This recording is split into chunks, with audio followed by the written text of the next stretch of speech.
Magandang umaga sa ating lahat. Ito yung natapos ko na riding suit. Bali, itong inayos pala natin dito, itong zipper niya. Ito yung ginawa ko nung kagabi. Kagabi lang. Bali, natapos na natin. Yung nilagay ko palang zipper dito, size number 8 plastic. Kung nakikita nyo yung stitches niya, back to original yan. Hindi siya halata. Lalo na yung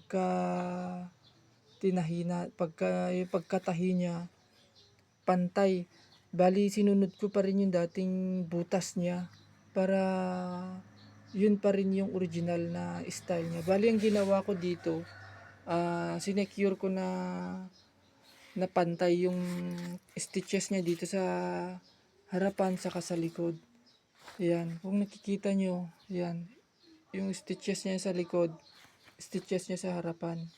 Para pagkita nung may-ari nito, sa labas pa lang maganda na parehas dito sa likod sa may lining niya.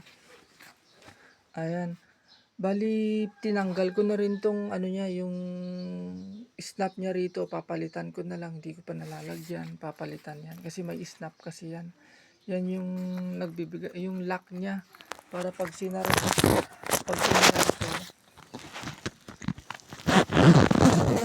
ayan, pag sinara, ayan, nilalak yan dito sa harap, sa snap button. Sa mga may leather jacket o mga katulad nito na riding suit, pwede po kayong magpapalit sa akin ng zipper lalo na pag sira, o yung kung ano naman, kung timing lang naman, pwede nyo idalhin sa shop, walang bayad yung pag sa timing lang na slider, basta timing lang. Bali, ito yung mga kadalasan na sira pala ng jacket, lalo na pag sa yung mga may zipper.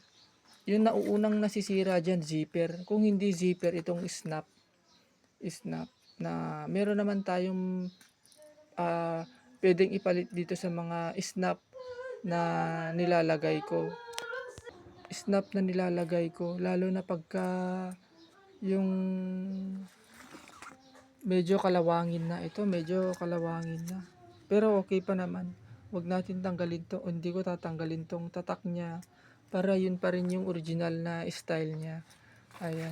Ang kadalasang sira pa nito, kung hindi zipper, yung napupunit siya.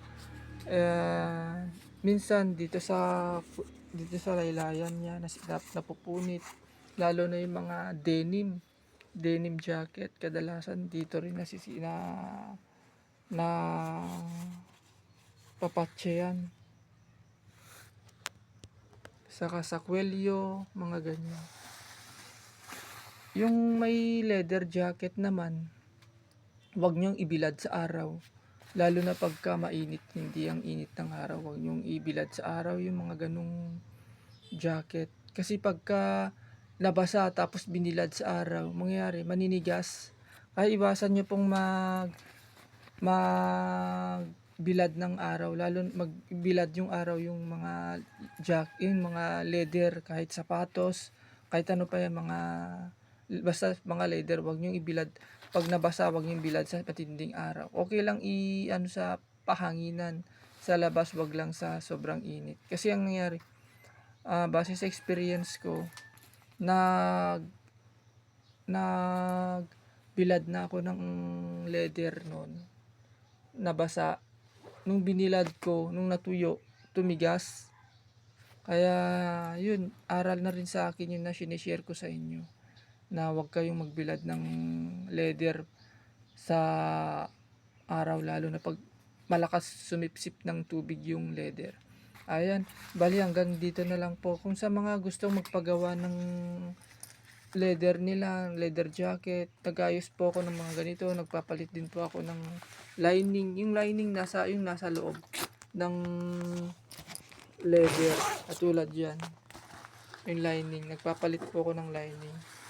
At saka nagpapatches din po ako sa mga sleeve niya, yung mga protective gear, mga ganyan.